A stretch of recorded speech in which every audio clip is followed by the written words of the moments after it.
सयानी, चलो आज मॉल चलते हैं, शॉपिंग करते हैं। क्या शॉपिंग?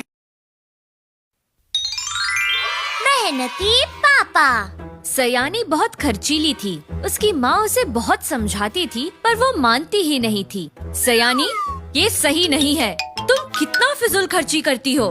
पापा लाते तो है तुम्हारी जरूरत का सामान। कहाँ लाते हैं, कब लाते हैं? मैंने उन्हें आईपैड लाने को कहा था। उन्होंने बोला कि न्यू ईयर पर देंगे, तो इसको तो मना करना ही कहते हैं ना। शाम होती है और उसके पापा ऑफिस से आते हैं। क्योंकि सुंदर ने उसे फोन नहीं दिलाया होता है, इसलिए वो गुस्से में बैठी होती है और उनसे बात भी नहीं करती है। आज बहुत थक गया। अगर बेटी की हाथ की चाय मिल जाती तो मजा ही आ जाता। पर सयानी सुना अनसुना कर देती है।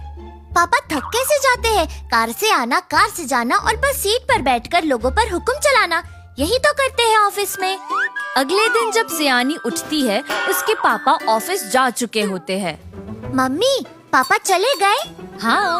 उन्होंने फोन के लिए कुछ बोला? ओहो सयानी, दिला देंगे जब उन्हें सही लगेगा। सही तो उन्हें कभी नहीं लगेगा। वो ये बड़बड़ करती हुई चली जाती है। शाम हो जाती है और सुंदर अभी तक घर नहीं आए होते हैं। सुंदर, मैंने कितनी बार समझाया है, मुझे अपनी फाइल में एक भी गलती नहीं चाहिए, और तुमने डार्क ब्लू की जगह लाइट ब्लू से फॉर्म फिल कर दिया। सर, इससे कोई फर्क थोड़ी पड़ेगा। तुम मुझे मत बताओ किससे फर्क पड़ेगा किससे नहीं, समझे? सर, वो हल्का सा बुखार है, शायद इसलिए ध्यान नहीं रहा। मुझे कुछ नहीं पता, ये वापस भरो। 100 पेज ही तो है।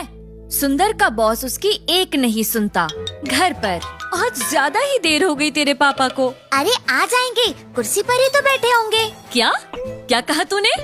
कुछ नहीं। असल में शर्मिली ने सुन लिया होता है, पर वो उसे डांटने के बजाय सिखाने का सोचती है। अगले दिन, सयानी, चलो आज मॉल चलते हैं, शॉपिंग करते हैं। क्या शॉपिंग? सयानी एक लंबी सी लिस्ट बना देती है और फिर दोनों शॉपिंग के लिए निकलते हैं। माँ, मैं तो थक गई। थक गई? चल आज ऐसा करते हैं, पापा के ऑफिस चलते हैं। मुझे कोई बता रहा था वहाँ का खाना बहुत अच्छा है। ठीक है, चलो। वो दोनों ऑफिस पहुँचते हैं। आज आप कैसे? सर से मिलने आई होंगी। उनको बुखार था ना कल, जाते जाते मुझसे पूछ रहे थे कि कोई दवाई है क्या, पर मेरे पास तो नहीं थी। चलो कोई नहीं, उन्होंने घर पर तो दवाई ली ही होगी। आपने दी होगी ना उन्हें दवाई, तभी तो आज आ गए हैं। सयानी, जिसका सारा ध्यान अपने स्मार्टफोन पर था, एकदम से मम्मी की तरफ देखती है। मम्मी, पापा को बुखार है? मुझे तो नहीं बताया, काम बहुत होगा ऑफिस में, शायद इसीलिए आ गए। ये सुनकर सयानी का मुंह थोड़ा लटक जाता है। उसको पापा की चिंता होने लगती है। मैम, आप वेट करिए, सर थोड़े बिजी है। हम पापा का वेट क्यों कर रहे हैं? हम खा लेते हैं ना कैंटीन में। पर शर्मिली कुछ बहाना बनाकर उसे कह देती है कि वो पापा के बिना कैंटीन में खाना नहीं खा सकते। वहाँ से बैठे बैठे सयानी अपने पापा को देखने लगती है। सुंदर उठकर वो पुरानी फाइल बॉस के पास लेकर जाता है। कांच के केबिन से सब दिख रहा होता है कि उसका बॉस उस पर कितना चिल्ला रहा होता है। वो फाइल पटक देता है। सुंदर बाहर आकर थका सा कुर्सी पर बैठ जाता है, एक दवाई लेता है, बिस्किट खाता है और फिर काम करने लग जाता है। मम्मी, 4 बज रहे हैं, पापा ने खाना खा लिया होगा। नहीं खाया बेटा, तुमने देखा ना, उन्होंने अभी तक टिफिन भी नहीं खोला है। ये सुनकर सयानी को बहुत दुख होता है। 4 से 5, 5 से 6 बज जाते हैं। सुंदर लगातार काम करे जा रहा होता है।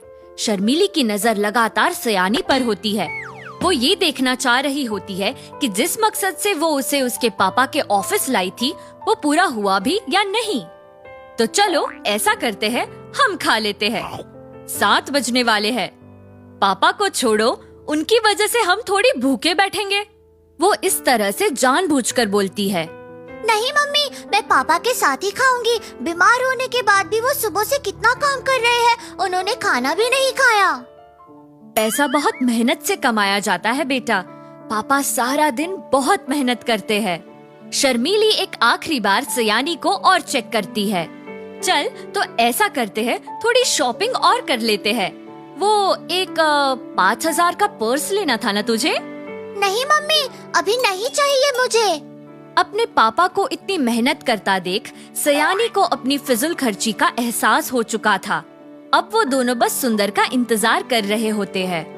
हमारे पेरेंट्स हमारी खुशी के लिए, हमारी हर जरूरत पूरी करने के लिए बहुत मेहनत करते हैं।